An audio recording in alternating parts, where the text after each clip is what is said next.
बिना बेला बिना चकटारे चलतु आज आम बनैबा आलू परोटा बिना बेसी किछि परिश्रम आउ खूब अल्प समय भितर आपण ए परोटाटी को बनै नै पारिबे।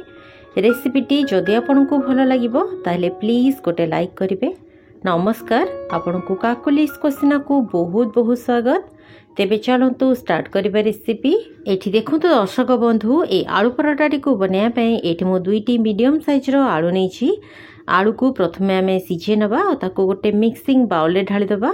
आलू जेहेतु बहुत गरम अछि तेणु मु आको गोटे मैशर रे मैश करूछि।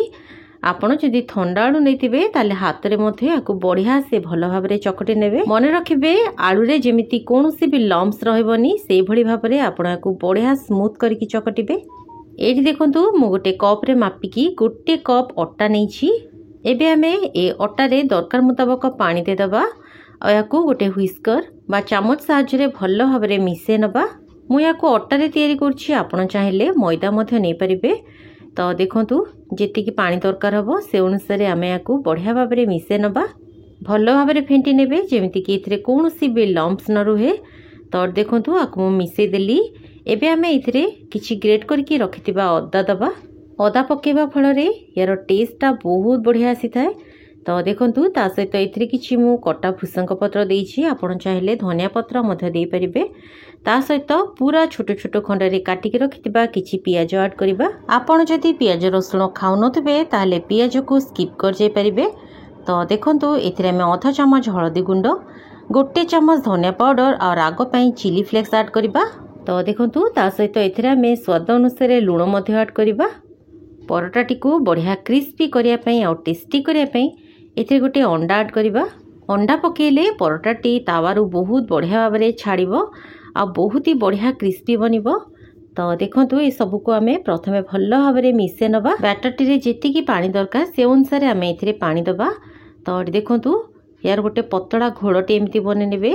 एठी आपण देखिकी जानि पाउथबे बैटरटी को बेसी मोटा कि बेसी पानिया करिवेनी, नहले परोटा भल बनबनी। ये आप देखिकी जानि पाउथबे चामचर पछपटे बैटर एमिति लागिकी रहा दरकार। एबे चलंतु गैस उपरे गोटे तावाटे बसेबा। तावा को आमे हाई फ्लेम रे भल भाव में गरम करनबा। तापरे इथे किछि तेल ग्रीस करदबा। गैस रो फ्लेम को आमे मीडियम रे रखिकी बैटरटी को पकेबा। तापरे याको हल्का हाथ रे टिके स्प्रेड करदबा। तेबे दर्शक बंधु आपण माने ए वीडियोटी को केउ जाकर देखुचंती निश्चय मते कमेंट जणेबे, जा फल मु आपको धन्यवाद दे परिबी। गैस रो फ्लेम को आमे लो टू मीडियम रे रखिबा। आ परोटाटी हल्का क्रिस्पी हबा पई आ ऊपर अल्प टिके तेल स्प्रिंकल करनेबे। तो देखंतु परोटार गोटे पट हे गला परे याको आमे धीरे उल्टे नबा। जेहेतु एथिरे अंडा पड़िछि तेणु सेथि पई देखंतु परोटार टेक्सचर बहुत ही इजीली आपण याको उलटै परिबे। गैस रो फ्लेम को आपण पूरा लो टू मीडियम रे रखिबे आ याकू दुई पटू बढ़िया क्रिस्पी हैला पर्यंत सेकी नेबे। एठी आ गोटे टिप्स, जेहेतु मु एथिरे पियाज ऐड करिछि तेणु परोटा पूरा बेलून भलिया फुलुनी। जदि आपण पियाज ऐड करिवेनी ताहले परोटा पूरा बेलून भलिया फुलिबो। एठी आपण देखि पाउथबे परोटाटी बढ़िया दुई पटू क्रिस्पी हे गलानी।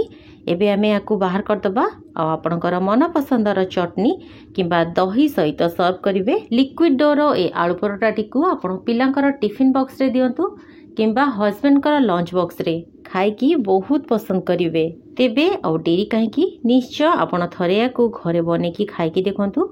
आशा करुछि आपनको निश्चय पसंद आसीबो। रेसिपीटी जदि आपनको भल लागिला प्लीज गोटे लाइक करिवे। रहिली, धन्यवाद।